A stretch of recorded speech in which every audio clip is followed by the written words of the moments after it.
Lucia avait envoyé plus de 30 CV jusqu'à ce qu'elle reçoive finalement une réponse positive pour une offre d'emploi. Son principal obstacle était son manque de formation académique, puisqu'il n'avait étudié que jusqu'au lycée. Par conséquent, il n'a trouvé du travail que dans des postes simples avec de bas salaires. Fatiguée de la routine des refus, Lucia a presque renoncé à chercher une autre opportunité, jusqu'à ce qu'elle ait l'idée de se rendre dans une agence bancaire voisine pour demander s'ils embauchaient. Elle doutait qu'une telle institution ait besoin de quelqu'un comme elle, mais, sentant qu'elle n'avait rien à perdre, elle surmonta sa timidité et entra. À sa grande surprise, il a trouvé une pancarte annonçant qu'il recrutait des personnes pour le service de nettoyage de l'agence. Sans hésiter, il décide de tenter sa chance. Au cours de l'entretien, la responsable du service RH était réticente à l'embaucher, inquiète du fait que Lucia était jeune, mère célibataire et avait déjà un jeune enfant à élever. Cependant, il a également reconnu que sa situation la rendait très déterminée à saisir toute opportunité. Après avoir réfléchi un instant, il décida de l'approuver pour le poste. Lucia était heureuse, même si elle savait que le travail n'était pas celui dont elle rêvait et que le salaire ne suffirait pas pour apporter de grands changements dans sa vie. Cependant, c'était un début, quelque chose dont elle avait besoin pour payer les factures, et qui sait, même acheter le chocolat préféré de sa fille Nina. Elle a déménagé dans une maison modeste située dans un quartier éloigné du centre-ville de Minneapolis. Le loyer consommait une grande partie de son salaire, mais il y avait un côté positif. Le propriétaire de la maison, qui habitait à côté, a sympathisé avec Lucia et a commencé à l'aider en prenant soin de Nina pendant qu'elle partait à la recherche de plus d'opportunités d'emploi. Donna Maria était une dame calme et très gentille qui, malgré son âge avancé, mettait un point d'honneur à aider les jeunes femmes qui, comme Lucia, avaient grandi dans des orphelinats. Lucia n'a pas gardé beaucoup de souvenirs de son enfance et ce qu'elle savait de ses premières années de vie provenait uniquement des rapports de ses soignants. On disait toujours qu'elle avait été laissée à l'orphelinat peu après sa naissance et que, selon les rumeurs, sa mère était décédée peu après l'accouchement, sans trouver personne pour s'occuper de l'enfant. Lucia n'avait jamais su qui étaient ses parents biologiques, peu importe à quel point elle rêvait de cette réponse, le vide sur ses origines l'accompagnait toujours. En grandissant, Lucia s'est rendue compte que sa propre trajectoire présentait de nombreuses similitudes avec celle de sa mère, dont elle ne savait presque rien. Elle a eu du mal à prendre soin de sa fille, Nina, même si elle était confrontée à des difficultés financières et avait le sentiment que, d'une certaine manière, elle aussi avait été laissée pour compte, comme sa mère. Lorsque son ex-petit ami l'a abandonnée 3 semaines avant la naissance de Nina, cela l'a laissée profondément triste et elle s'est souvent demandé ce qui n'allait pas chez elle. Cependant, au fil du temps, elle est arrivée à la conclusion que son ex-partenaire n'était qu'un homme faible, qui fuyait ses responsabilités, comme toute personne lâche, fuyait le défi. Maintenant que Lucia avait un emploi et que ses revenus dépassaient ses allocations de chômage, elle était déterminée à reconstruire sa vie. Elle savait que travailler comme femme de ménage dans une banque n'était pas vraiment glamour, mais elle était prête à s'en tenir à son travail, s'efforçant de gagner son salaire à la fin du mois. Même sans grandes attentes, elle croyait qu'elle pouvait, d'une manière ou d'une autre, faire une différence. Cependant, ce que Lucia n'imaginait pas, c'était le type de défi psychologique auquel elle serait confrontée. Elle commença sa première journée de travail pleine d'espoir, espérant trouver un environnement sérieux mais cordial, et se rendit vite compte que la réalité serait bien différente. Les premiers jours de Lucia à la banque n'ont pas été faciles.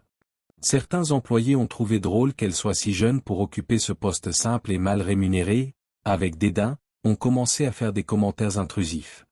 Ils ont suggéré qu'elle gâchait sa vie et faisait quelque chose de sans valeur.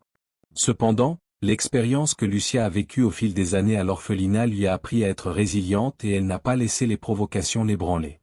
Elle savait que ce n'était qu'un début et était déterminée à faire son travail au mieux de ses capacités. Malgré leur attitude hostile, aucun des employés de la banque n'a même pris la peine de lui demander son nom. Lucia a continué à faire son travail avec dévouement, sans se soucier de l'indifférence. Elle s'est concentrée sur le maintien d'un environnement propre et agréable, et bientôt les résultats ont commencé à apparaître, le sol et les meubles brillaient, et l'odeur de la pièce, auparavant neutre, commençait à dégager chaque jour un parfum agréable. Au fil du temps, le nom de Lucia a commencé à être remarqué parmi les autres employés. La persévérance de la jeune femme n'est pas passée inaperçue, notamment auprès de Wellington Mendes, le directeur de l'agence, en poste depuis de nombreuses années. Il la trouva dans les couloirs et s'intéressa à son travail, reconnaissant son dévouement et son attention. Un jour, le directeur de l'agence, M. Mendes, a fait l'éloge de Lucia, en disant qu'elle semblait avoir des mains magiques, car la pièce n'avait jamais été aussi propre et dégageait depuis si longtemps un agréable parfum d'eucalyptus. De plus, il a souligné qu'elle était particulièrement dévouée aux plantes de l'agence, ce qui a permis au géranium de fleurir pour la première fois en 4 ans. M. Mendes était véritablement satisfait du travail de Lucia, ce qui la rendait très heureuse. Finalement, il semblait qu'elle était sur la bonne voie, mais, lors de cette même rencontre, quelque chose d'étrange s'est produit.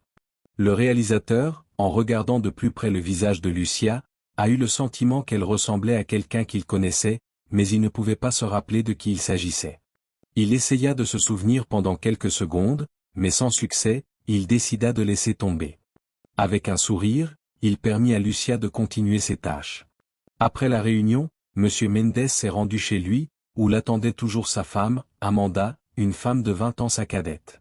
Ils se sont rencontrés il y a 3 ans et se sont rapidement mariés après seulement 1 mois de relation. Séduit par la beauté de sa femme et complètement enchanté, Mendes croyait avoir enfin trouvé le bonheur qu'il recherchait tant pendant ses années de célibat. Cependant, malgré son bonheur, de nombreux amis hommes d'affaires et investisseurs de Mendes ont exprimé leurs inquiétudes, soupçonnant qu'Amanda l'avait épousé uniquement pour son argent.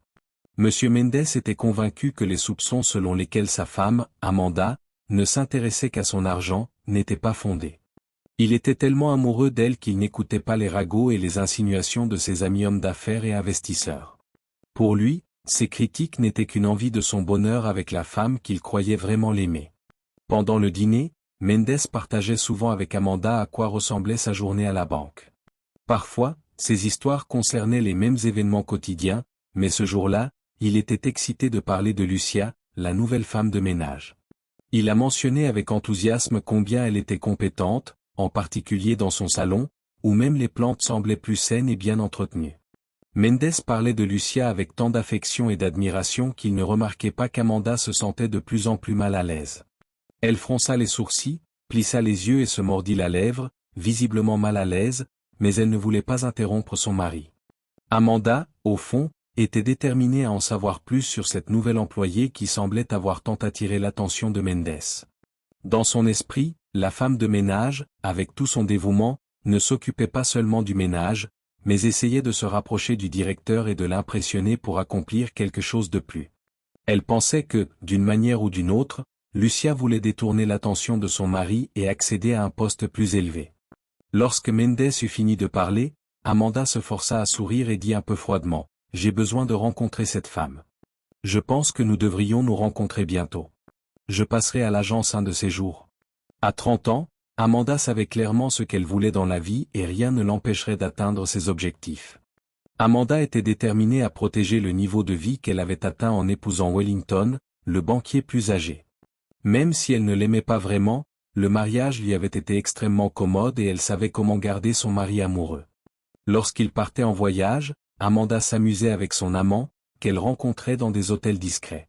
Maintenant, avec l'arrivée de Lucia à la banque, elle ne pouvait s'empêcher de se sentir menacée. Amanda pensait que la jeune femme de ménage ne pouvait s'intéresser qu'à ce qu'elle avait, un mari riche et une vie confortable. Pendant ce temps, Lucia continuait son travail impeccable, sans se rendre compte du malaise qu'elle causait à l'épouse du réalisateur. Elle a continué à faire son travail avec dévouement, sans imaginer que sa compétence attirait autant d'attention, notamment de la part de Wellington Mendes. Le réalisateur, à son tour, était toujours attentif à la jeune femme et, au cours d'une conversation, il ne pouvait s'empêcher de commenter. « Je jure que je t'ai vu quelque part, Lucia, mais je ne me souviens plus où. » Lucia, en rougissant un peu, répondit sincèrement, « Je doute que vous m'ayez vu, monsieur Mendes. J'ai grandi dans un orphelinat, et depuis que je suis parti de là, je ne suis jamais allé dans un endroit où quelqu'un comme vous pourrait se trouver. » Elle a ajouté, avec un regard un peu triste, « Ma mère est morte en couche et je n'ai aucun souvenir d'une vie différente. » Au fil du temps, Lucia a enfin commencé à voir les fruits de son travail. Le salaire, bien que modeste, représentait déjà une amélioration considérable pour elle qui, en tant que jeune mère, avait dû faire face à de nombreuses difficultés.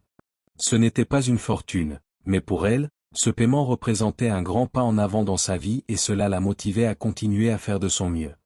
Lucia était enthousiasmée par l'idée d'organiser une petite fête pour sa fille, Nina. Avec beaucoup d'affection, elle a acheté des sodas, des bonbons et même un gâteau décoré qui ravirait n'importe quel enfant. Lorsque Nina entra dans la pièce et vit que tout était préparé, son sourire illumina la pièce et Lucia ne put contenir son émotion. Une larme de bonheur coula sur son visage, car il semblait que la souffrance était enfin derrière lui. La vie de sa fille aurait davantage de raisons de sourire, au moins pour un instant, elle pousserait un soupir de soulagement. Cependant, ce que Lucia ne savait pas, c'est que tout allait changer dans les prochaines 24 heures. Le premier jour de travail de la semaine, lorsque Lucia arriva à l'agence, elle trouva Wellington Mendes, le directeur de l'institution, dans un état d'agitation et de nervosité inhabituel. Il criait que des documents extrêmement importants avaient disparu du coffre-fort et que cela constituait un crime grave. Le problème était encore plus compliqué. Le coffre-fort semblait avoir été accédé par quelqu'un qui connaissait la combinaison. Même si M. Mendes faisait confiance à son équipe et estimait qu'il ne fallait pas tirer de conclusions hâtives, d'autant plus que tout le monde travaillait sur le même projet et avec le même objectif depuis plus d'un an, la situation le rendait inquiet. La journée a été pour lui un véritable chaos, et quand il est rentré chez lui, déjà épuisé, il est allé directement au dîner, où il a raconté à Amanda, sa femme, ce qui s'était passé. À sa grande surprise, Amanda a suggéré une théorie. Avec un sourire cynique, elle dit: « Chérie, qui ne fait pas partie de cette équipe? Qui l'a rejoint plus tard? Ces documents ont disparu un mois après l'arrivée de la femme de ménage. Tu ne trouves pas ça étrange? Elle se promène dans tous les coins de rue. L'agence connaît chaque espace mieux que quiconque. Peut-être qu'elle en sait plus qu'elle ne le devrait. » Monsieur Mendes était réfléchi. L'idée de se méfier de Lucia avait du sens, mais il ne voulait pas prendre de décision hâtive sans enquêter davantage. Après tout, qu'aurait-elle à gagner dans quelque chose d'aussi grave? Même avec des soupçons grandissants, il a décidé d'attendre plus d'informations avant de l'accuser. Le lendemain, le directeur a appelé Lucia à son bureau. Elle entra sans savoir ce qui l'attendait. L'attendaient les agents de sécurité de la banque, qui se sont montrés durs avec elle, exigeant des réponses. Lucia a catégoriquement nié toute implication dans la disparition des documents. « Je ne connais aucun document. Je nettoie juste l'agence et m'occupe des plantes. Je n'ai aucune idée des documents qui sont importants ici », a-t-elle insisté, craignant déjà de perdre son emploi et ne sachant pas quoi faire. Suivant. Même sans aucune preuve concrète, l'équipe de sécurité l'a désigné comme principal suspect, sur la seule base des circonstances. Sans aucun moyen de se défendre, Lucia s'est retrouvée à la merci des agents de sécurité, qui la soupçonnaient. Le lendemain, elle a été suspendue jusqu'à ce que la situation soit clarifiée. Lucia a essayé de raisonner Wellington Mendes, en leur demandant de ne pas l'accuser sans preuve, mais lui, même s'il doutait également de sa culpabilité, savait qu'il devait agir. L'affaire portait atteinte à l'image de l'agence et il se sentait obligé de montrer qu'il prenait les mesures nécessaires. Mendes s'est alors engagé à enquêter en profondeur sur la situation et s'est juré que, si Lucia était innocente, il s'excuserait en personne. Fort de 3 décennies d'expérience dans le secteur bancaire, M. Mendes a décidé de faire appel à une enquête externe, investissant une somme d'argent considérable pour garantir que la vérité soit découverte. Il pensait que si Lucia était réellement responsable, elle devrait payer pour son erreur. D'un autre côté, si elle était innocente, il était prêt à réparer le tort. L'avenir de l'agence et sa propre position étaient en jeu à cause du vol de documents. L'enquête a duré environ une semaine et pendant tous ces jours, Lucia a été la seule à être démise de ses fonctions. Les rumeurs sur sa possible culpabilité ont rapidement circulé et l'ambiance au sein de l'agence était désastreuse, de nombreux collègues pensant qu'elle avait volé les documents au profit d'une agence concurrente. À la maison, Lucia était de plus en plus anxieuse. Elle ne savait pas comment prouver son innocence et craignait que ces accusations mettent fin à sa carrière sans aucune chance de guérison. L'enquête a livré un rapport préliminaire à Wellington Mendes, et parmi les informations figurait une section dédiée aux employés de l'agence, avec des photos, des références et une brève biographie de chacun d'eux. Le réalisateur, en feuilletant le document, s'est arrêté à la biographie de Lucia. Ce qu'il a lu sur la jeune mère célibataire l'a profondément déstabilisé. Il regarda l'enquêteur, pâle comme un fantôme, et demanda « Est-ce vrai ?» « Oui », a répondu l'enquêteur avec assurance. « Tout dans ce dossier est vrai. Je suis très bon dans ce que je fais. » L'esprit obscurci par ces nouvelles informations, Mendes a immédiatement appelé son chauffeur et lui a demandé de l'emmener chez Lucia. Pendant le trajet, il ne cessait de se répéter à voix basse, « Cela ne peut pas être vrai.